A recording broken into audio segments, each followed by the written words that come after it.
Hello అండి. ఈరోజు Telangana special చెక్కగారెలు మా అమ్మ ఎలా చేస్తారో చూపిస్తాను. ముందుగా ఉల్లిపాయలు, పచ్చిమిర్చి, జీలకర్ర, కరివేపాకుని మిక్సీ పట్టుకోవాలి. నువ్వుల్ని కడిగి పెట్టుకోవాలి. పల్లీల్ని వేయించి పొట్టు తీసుకోవాలి.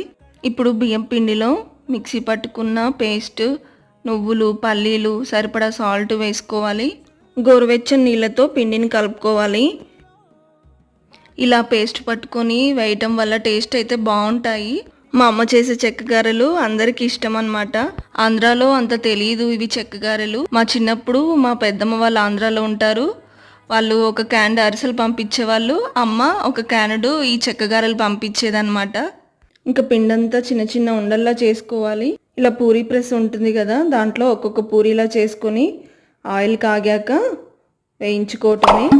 చాలా క్రిస్పీగా ఉంటాయి. తప్పకుండా ట్రై చేయండి. Thank you for watching.